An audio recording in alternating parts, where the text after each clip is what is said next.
What's up, y'all? Welcome back to my studio. So it seems like Hasbro has plundered its Power Rangers vaults for just $3.3 million. I never thought that they actually could do this, but they did. So they managed to get their money back, but I'm gonna save all of my small opinions on this towards the end of the video. So let's get to this article. You don't have to be a diehard MMPR fan to feel a pang of sadness about a recent auction that saw Hasbro sell off a trove of costumes, props, and other other merchandise from the show from the franchise's 3 decades of history. As IO9 covered, when the auction was announced, it was seen as controversial by fans and past cast members alike, who viewed it as just the latest sign that the franchise and its legacy aren't being properly respected. I kind of agree with the fans and the actors because I have problems with Hasbro as to why they're doing this. You know, because the costumes, like I said in my other video, that they get old and wrinkled up and they will crumble up quick. So they had to get rid of it somehow. Like, it's not like they're gonna like burn it and throw it in a garbage can. When you have cosplayers that have been cosplaying the costumes and the weapons and stuff, they have 3D printers. They could just always make new helmets for the actors and for the fans of crossplay.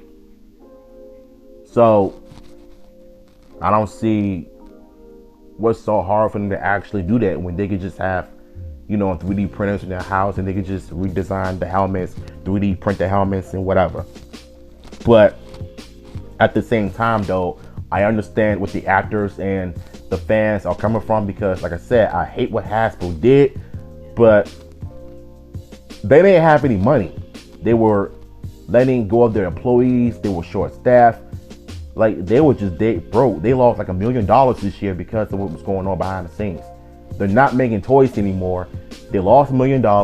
They let go of some of their staff members, but it just seems like Chris Cox, he's not really doing his job as the owner to just treat the Power Rangers with respect. I mean, if Brian Goner was still alive, he would have been mad disappointed with how Power Rangers has come. Just saying. As detractors pointed out, instead of preventing Power Rangers history, gifting certain cherished items to people who were involved in making the series, or even making the sale a charitable endeavor. This was a regular for-profit auction billed by Heritage Auctions and Hasbro as the largest and most comprehensive collection of Power Rangers ever offered for sale, which items culled from classic Power Rangers Mighty Morphin to the recent season Cosmic Fury, which premiered last year, to even gather over $3 million, according to the press release that mentioned multiple bindings war. Deep-pocketed participants went to the mat to claim the rarest items. Unless you're talking about the fans that are doing that, then yes, I'm just glad that they're actually just were able to buy some of the items from the show. I mean, who knows? You never know if they're gonna probably give it to Hunter Dino, who wanted a Cosmic Fury suit all along. But I'm guessing she must have realized that it costs too much money to let, you know, buy it over her own suit. But whoever got it, man, I'm happy for you. Cherish it. Share it to the world, and just embrace what you have and not flex on people. Don't ever do that. The top dollar lock was the Hero Cosmic Blaster used in 2023 Netflix release Power Rangers Cosmic Fury, the team's signature weapon that combines all 5 of the Cosmic Fury Rangers' individual dino-themed powers into a 80-inch long laser blaster, according to a Heritage Auction press release. It went for $87,000. $87,000. That's crazy. And I bet you whoever brought it might have been happy, might have been the happiest fan in the world to have such a good looking weapon. Okay, so this part is talking about the Astro Megazord along with the ship. Now it ended up going for $47,000. Among the costumes on offer, the Green Ranger hero costume worn by the late JDF, rest in peace, from MPR 93 to 95, went up for $30,000. The Pink Ranger costume from the same show went for $22,000, and the Yellow Ranger costume ended up going for $23,000. The future of Power Rangers is, at this moment, uncertain. It's unclear if the franchise will continue in its current form, or Hasbro will pursue a reboot or revival separate from the Japanese Super Sentai franchise that first made Power Rangers famous in the first place. That's basically what it says.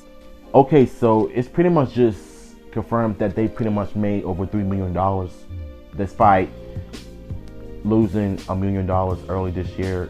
It was one of the hardest things that any company has gone through, but at least they made some money back.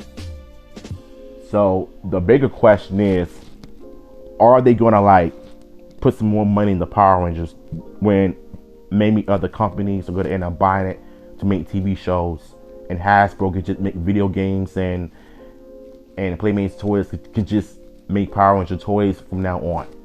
Like, there are so many things that Power Rangers can do by multiple companies, not just Hasbro.